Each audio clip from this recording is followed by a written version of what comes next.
What's up, guys? Nepenthes here, and welcome to another episode of Ruin at Random. And the team on the screen is the team I'm indeed using: Crespo, Vieri, Perez, Vieira, Rui Costa, Ronaldo, Marcelo, Campbell, Gary Cahill, Walker, and Seaman in goal. And yes, I got a bronze bench because I literally can't afford any other players because I spent so much on legends. Got a few things to talk about for today. First of all, guys, I want to wish you a very happy Christmas. You should be getting this around midday on Christmas. I know Christmas is one of those days where, and this is kind of like the main topic of today's Ruin Random, as we come up against this team here.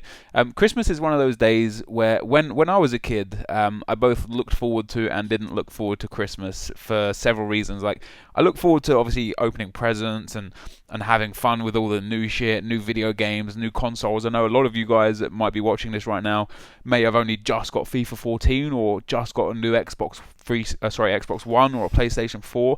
And I love the aspect of Christmas, and some guy actually tweeted me. I tweeted out like, "What are you guys doing for Christmas?" And some guy replied with, "Opening my presents, getting my new PS4, and looking forward to playing Assassin's Creed until 4 o'clock in the morning."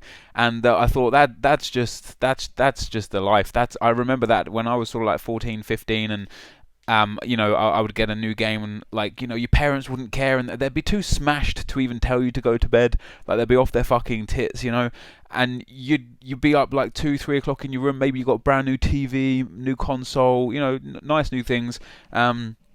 And it was always fun to play around with those. Obviously, it's not everyone can afford brand new things, new consoles, TVs, and stuff. And for those of you that can't afford it, it's a shame. It's something that does pain me. I have lived through poverty. I have been that kid that has got nothing at Christmas. I know exactly the kind of trials and tribulations that you guys are going through. But there are positives for Christmas other than getting gifts, and that is the other side of things that sometimes I do like and sometimes I don't, and that's spending time with the family. Now, I don't really see my mum that often, even though she only lives half an hour away from me. Like, I'm so busy, and it's a bit of a trek. In traffic, it could take anywhere up to between 1.5 to 2 hours to get to her. No traffic, only half an hour. Like, it's a bit of a trek to go there, and I don't see her as much as I want. And I'm gonna obviously go and see my mum. Actually, I'll probably be at my mum's whilst you're watching this, having a bit of Christmas lunch, bit of Christmas dinner. And I like that aspect of Christmas, the fact that you can just sit down with your family, maybe you haven't seen for a while, catch up. But then it also took me back to when I used to be like at my dad's pub for Christmas, 17, 16, 18, something like that. And I'd be sitting there bored out of my mind at the dinner table with all the family, and they're all talking about what they're talking about, and I'm sitting there and all I can think is, Jesus Christ, I just want to go and play video games.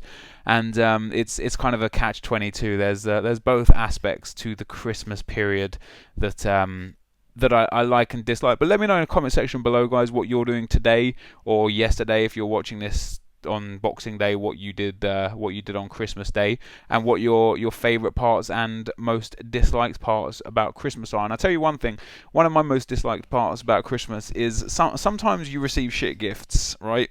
And I don't want to be ungrateful, but I'm not the sort of person that likes to lie to people if they give me something that I don't care about. And it's just a weird thing, right? So there was a Christmas about 3, maybe 4, 5 years ago, and my sister got me this Back to the Future T-shirt, right? And I don't even like the Back to the Future films. I can't even remember watching them or anything. And I opened the picture and I literally just looked at it and was like, "There's a T-shirt I'm never gonna wear." And that's what I said, and it actually came out of my mouth, and I said it out loud, and everyone was a bit awkward for a minute. And I just, I sat there and I thought, yeah, maybe it is a little bit ungrateful. Like, she has gone out and got me something, and I'm thankful for that. But it's difficult to buy me gifts. I'm not the sort of person that necessarily wants for anything. Like, my girlfriend really struggles to get gifts for me, although she's very excited this Christmas. She feels like she's got an absolute winner this Christmas, because I don't, like I say, I don't want for anything. I don't need anything. If I ever need something, I quite simply just go out and I get what I need there and then, and I don't sit there and think, I can wait for this or that. Like, for example, when the new consoles came out, my girlfriend was like, "Why don't you just not buy it, and I can get you the Xbox One for your birthday?" And I'm like, "Fuck that." Do you know how important it is as a YouTuber to have the consoles on release? Like, it's so important. And if I had to wait for my birthday for that, I'd just be screwed. I'd be absolutely screwed. So yeah, I'm not that sort of person. And going back to that, like I don't like the whole gift thing because there's not really much that I want for. Like it was better when I was a kid, sure. Now I'm an adult and there's not much I want. I hate the like not hate. It's a bit strong, but I just dislike the expectation of when you're opening a gift and somebody's sitting there thinking to themselves, "This is world class. This is the best gift he is going to receive ever." And then I'm sitting there and I open it up and it's another fucking mug with socks in, and it says, like world's best gamer or something on the mug. And they're thinking, this is brilliant, this is classic, this is witty, this is funny, this is superb. And you're sitting there thinking, I can't wait to accidentally forget this mug anywhere else but my house. I can't wait to just forget it in the car and then pretend like my car got broken into or something, because it's just the worst gift. And my dad's very much the same, and it's difficult to buy gifts for my dad because he doesn't need anything. So what I started doing for my dad when he didn't want anything for his birthdays and stuff, he's a Chelsea fan, and this kind of leads me into my next point, or my next topic for today. My dad's a Chelsea fan, and there was one birthday I just didn't know what to get for him. So I thought, you know what, let me go and buy the new Chelsea kit. Let me get his name on the back, obviously our surname on the back, and as the number, have that as his age. Brilliant idea, absolutely fantastic. He loved it. Got him the next year, same thing. Different age, different kit. Brilliant. It's a present that you can't go wrong with. You physically can't go wrong with it. Until it got to like 49 and 50 and 51, and my dad's like, do you know what? I don't need to be reminded of how old I am. So that gift then went out the window, and it's like, what do you buy a man? Like my dad's a big red wine fan. He likes red wine. He likes whiskies. He likes fine vodkas. Being a publican, he drinks a lot of alcohol, and that's what he loves. So that's always something you can do, which is good. Buy him alcohol, specific alcohol. But he's very much like me. Like if there's like a vodka or a whiskey that he wants that's expensive, but he wants to drink it, he's not going to be like, oh, let me wait for Christmas and hope that somebody buys me this. He's just going to go and order it. He's going to go and get it. Or when he goes to the States or the Bahamas, he picks up some liquor out there from duty free that we don't have in this country, and he has it there. And it's like, there's no point me buying him alcohol. He lives in a fucking pub. Like it's so counterproductive and a waste of money. But so that's quite a struggle. But what do you guys get your parents for Christmas, or your siblings or your friends? Like or your loved ones. It's difficult to sometimes buy stuff for people that don't need anything. And speaking of the Chelsea shirt, it does bring me to my next point. I was watching Arsenal-Chelsea on Monday. It was an interesting game. It finished 0-0, and of course throughout the game I like to tweet about the game, and I tweeted. I don't tend to tweet during the actual play, mainly like pre-game, half-time, and post-game, or unless there's a goal or something. I'll quickly turn to my computer and fucking yes or no or whatever. And I got a tweet. And now this is a negative tweet, but it's not a negative vibe or a negative commentary. But the tweet was something like, why don't you go and get off Twitter and go and watch the game, you fucking armchair fan, or something like that. And it made me consider and think about the term armchair fan or armchair supporter. And I haven't actually been to any Arsenal games this year in 2000, or in this season specifically. I've actually been to Arsenal games this year. I just haven't been to any this season. And I've been going to Arsenal since I think my first ever Arsenal game, I was like 14, which was against Barnet. It was the first time Lauren ever played for Arsenal. That's how long ago it was. It was his debut against Barnet, and it was before he had his hair shaved, when he had massive dreadlocks. And it was a good game. Like Arsenal won something like 8-0 or something like that. Like, obviously it's a reserve, well, not a reserve game, but it's a friendly, pre-season friendly against a team. And that was the first Arsenal game I ever went to. And since then, I usually go to like 3 to 4 games a season. The last 3 or 4 seasons, however, since we've moved to the Emirates, pretty much, I go to around 10, 12 games a season. And so that's why, like, that, calling me an armchair fan doesn't has no bearing on me. It's like, yeah, like I can't go to every game. If every fan went to every game, the stadiums wouldn't be big enough to fit in every fan. So that's by the by. But what a lot of people don't realise again is that in today's economy, it's expensive to go to a football game. When I used to go to Arsenal, like I've been to a lot of Chelsea games. Like I said, my dad's a Chelsea fan, so I used to go to when the Champions League was sponsored by Heineken. We had Heineken in our bar, so we used to get free Champions League tickets, which was absolutely brilliant. So any Arsenal game, like in Champions League, any Chelsea game in the Champions League, I used to go to them. So I went to a lot of Champions League games back in the day, and. Oh, look at that for a volley, almost goes in. And so I used to go to a lot of Champions League games, and I know these tickets only cost like 40, 50, sometimes £30 for the non-decent seats, I guess. But nowadays, tickets alone are like 40 quid. The concessions, the burgers, the drinks, the food is so expensive. Even programs. When I used to go to Arsenal all the time, programs were £1. That's it. Now they're like £3.50, £4, £5. That's expensive. If you go out, like if you're a family of four, for example, a dad, his wife, and there's two sons, and they're going to watch their favourite team play. You got 4 tickets. Let's say average £50 a ticket in central London. That's £200 plus travel. Maybe you're driving, petrol. Maybe you're getting public transport. But let's add another 20, 30 quid on for travel, and you're looking now at £220, £230. Both your sons, they want a program, of course they do. And what kind of dad would you be if you didn't get your own program as well and read it there with your kids? So that's another £15. And hey, let's get a hot dog before the game and a cup of coffee for your wife and then drinks for the kids, and that's literally another like £30 or £40. And then at half time you're like, oh, okay, let's go. Nothing to do. It's a bit hungry. It's a bit chilly. Let's warm ourselves up. Another hot dog or a burger or a packet of sweets or something. Like another 20 quid goes. Getting out. Maybe you go to a pub afterwards.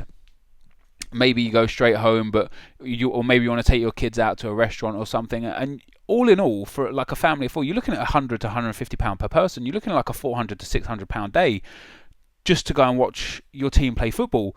Now, I'm a massive Arsenal fan, and I want to go to as many Arsenal games as possible. But in this scenario, no one can afford to do that too often. Like the economy these days is fucked. It really is, and families can't afford to, and people in general. If you're like a student, 20 years old, 21 years old, you're in university, you've got a part-time job just to pay your uni bills, how are you expected to go to a game? And then you've got someone on Twitter calling you an armchair fan just because you're at home watching a game. It's like you don't know people's circumstances, you don't know what they're going through, you don't know how much money they've got, you don't even know if they've been to a game. Like this guy that called me an armchair fan, he has no idea how many Arsenal games I've been to. He was just wanted to. I don't know. I don't know what his deal was, but you know what Twitter's like. You guys are on it, but it's fucking expensive going to football. So I understand why there may be more people these days who would rather watch the game at home, as we saw a lovely goal with Pires there. Look at that for a finish. I understand why more people would want to watch the game at home because they quite simply can't afford to go and watch a game, and it brings me to what that was going to be the last point of the episode, but I've still got a bit of time left. So it brings me to like another thing. So one thing that I do with my girlfriend quite regularly is we go to the cinema and we watch whatever blockbuster hit is out that week. We went and watched The Hunger Games: Catching Fire last week. It was an okay film, a bit some stupid bits here and there, but in general it was a pretty decent film. And just to go to the cinema as well, you're looking at like 40 quid a person. Like popcorn is fucking extortionate now. I know how cheap popcorn is to make, and I know how cheap Coke is. And do you know what? Like places like cinemas and Cineworld and View and stuff, they tend to get soft drinks. Actually, they don't actually tend to pay for it because Coke would rather have their product in the cinema than Pepsi. So to be competitive like that, because they know so many people are going to go there.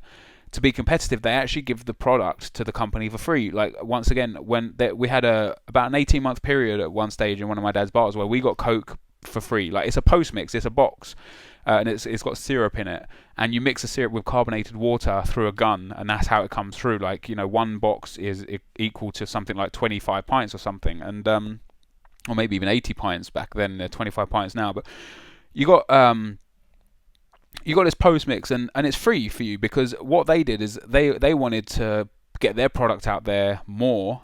And so what they do is they offer you free refills. So whenever you go to somewhere like McDonald's or Burger King, and you can buy a drink, or Nando's, you buy a drink in Nando's, you get free refills. How the hell do they make money on free refills? Because they don't have to pay for the product in the first place.